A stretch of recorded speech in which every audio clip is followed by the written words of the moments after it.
What's up, everyone? Welcome to Ash Talks Movies, and welcome to my review of Springsteen, Deliver Me From Nowhere, the new movie about Bruce Springsteen. It comes from director Scott Cooper, and it's based on the book Deliver Me From Nowhere by Warren Zanes. Jeremy Allen White stars as Bruce Springsteen, who in the early 1980s is coming off the massive success of his album The River and feeling pressure from the record label to create another hit. But Springsteen, who is unsure which direction he wants his music to take, heads to New Jersey to get away from everything. While dealing with depression and past childhood trauma, Springsteen begins writing and recording a series of acoustic songs that would eventually become the Nebraska album, a departure from his other music because of its darker, stripped-down sound. Before I jump into the review, if you want to support the channel, there's a couple ways that you can do it. One, you can subscribe. I greatly appreciate that. Also, join in on the conversation, jump into the comments and share your thoughts about the review and the movie. It's a 305 V8. Never owned a new car before. Yeah, it's awfully fitting for a handsome devil rock star. I do know who you are. Well, that makes one of us. Springsteen Deliver Me From Nowhere is a pretty conventional music biopic, and it plays things pretty safe. Occasionally, though, the movie does break from formula, and that's when it really shines. Deliver Me From Nowhere is doing the thing that a lot of recent biopics have been doing, which is telling a story about a very specific time in a person's life. Here, we're seeing how Springsteen created the Nebraska album using a 4-track cassette recorder in his bedroom, and this was during a time right before he hit superstardom.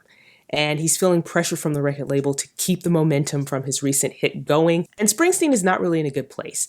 He has some things to work through, and he begins confronting his past through these songs. It's a very intimate look at the artist, the creative process, and the different things that influenced his work.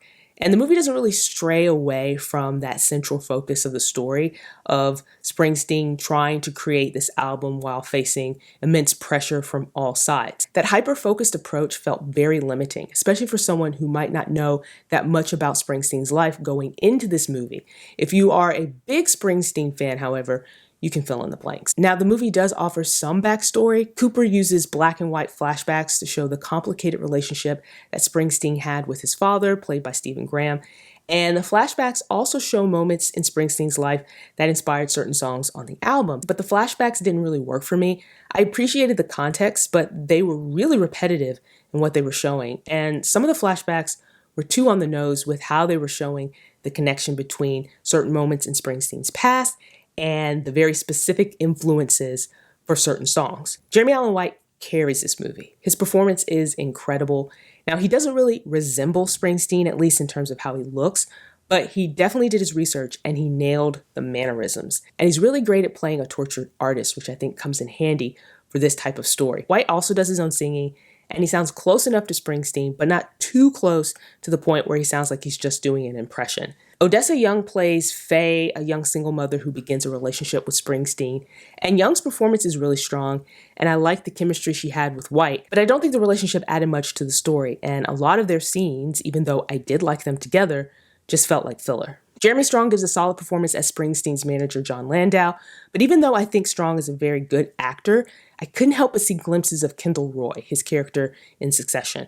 Maybe it was the way he was delivering the lines, but I just kept seeing Kendall Roy in all of the different scenes, and I know Kendall Roy has nothing to do with Springsteen. Paul Walter-Hauser shows up briefly as Springsteen's guitar tech, and he adds some levity, but honestly, it felt like his character was only there to say something funny. I should mention that if you're going into this movie expecting a lot of live performances or that aspect of Springsteen's life depicted, you're not really going to get it. That's not really what this movie is. It's more of a character study than anything, but we do get some music. We get scenes of Springsteen singing by himself in his room as he's recording the album. We see scenes of him recording in the studio with the band. And there's even this scene where White performs Born in the USA in the studio, and it is absolutely amazing. And it's one of the best scenes in the entire movie. Overall, I thought Springsteen Deliver Me From Nowhere was a good, enjoyable movie.